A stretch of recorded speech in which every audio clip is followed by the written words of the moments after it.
Good morning, everyone. We're here this morning, up bright and early again, looking at a new project. This is my friend Mike's 1965 Mustang coupe. And so Mike is doing a chassis up restoration. You can see he's got some of the panels on here. Got some of the work done. This is going to be a Restomod. So Ring Brothers hinges in the engine compartment.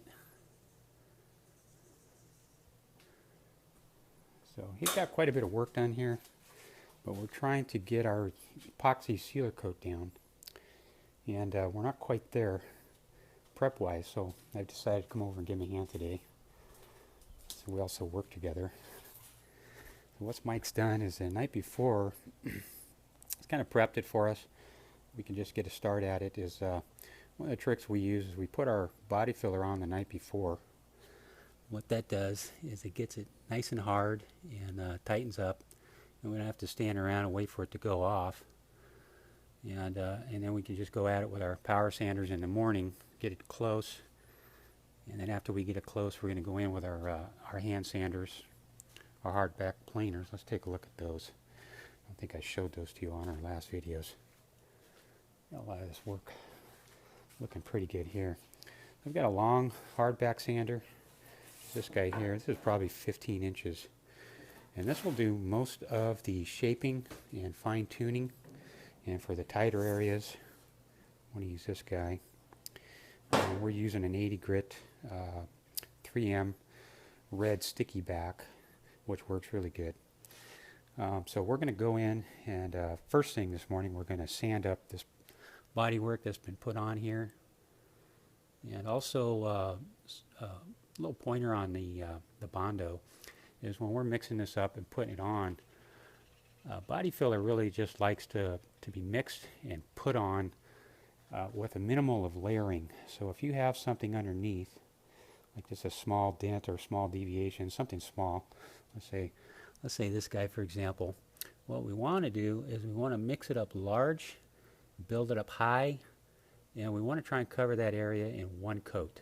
So we want to cover this entire area first, quite a large area, let it dry up, and then go at it with the power sander to get it down close, and then go in there with our hand planes. You see the hand planer marks in there. And that'll get it in there quickly for you. That way you're not applying and reapplying and reapplying, which is all right, but it really, body filler just likes to go on and be sanded off and then be done with it, if you can do it. And this car here, this is a mostly a California, Arizona car, original condition. It's in really good shape, very minimal body work, but some of the panels are being replaced. Today we are going to put on a new trunk, replica trunk. Also, we're going to attempt to put on a hood. Get this guy fitted here. Mike over there working diligently. Get this hood set up on here. Put our doors on. Try out our hinges. So we want to check all these door gaps and all this fitment in bare metal before we move on to our epoxy coat. And that'll give us what we need to put it on there without having to go back and do more body work. So we really need to find out what's going on with those first before we start laying down material. Mike has done all this by himself. He stripped this car. He stripped it in his garage. All this was done. It's done very well. Incredibly clean metalwork here. Original condition. It's amazing. Very little rust. This is very superficial. But Mike has stripped all this with a chemical stripper. Done spot blasting with a pot blaster. This guy over here, and got it to this state. And this is really where you want to be if you're going to do a good quality restoration. You want everything off of there as much as you can. Deal with the rust if you can. If you have a rust-free car, you're pretty lucky. He's going to do a POR 15 on the inside here.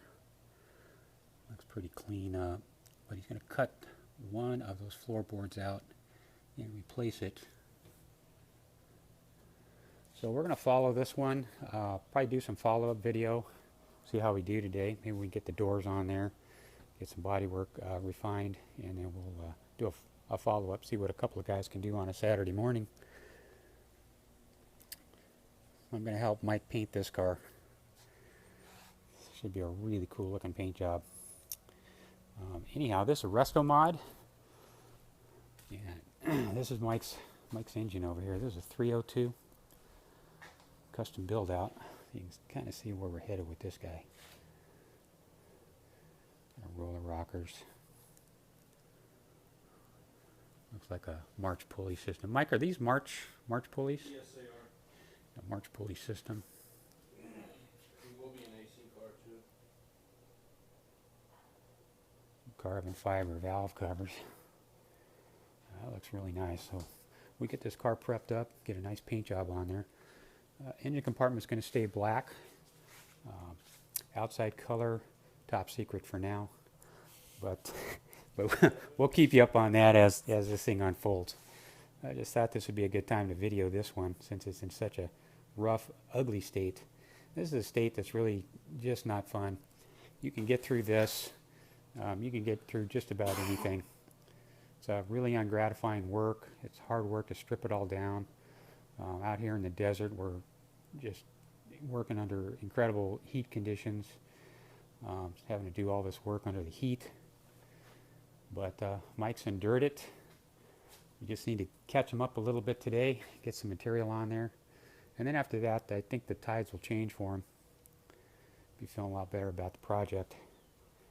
I see a lot of cars on eBay that just don't quite make it through this. And I can see why, because it's just so much work. You're spending a lot of money. You're spending a lot of time. And you're not seeing much for it other than just an ugly car. But we're close to turning the tides here. This thing's going to be beautiful. And I think he's going to be real happy with it when it's done. All right, well, thanks for tuning in.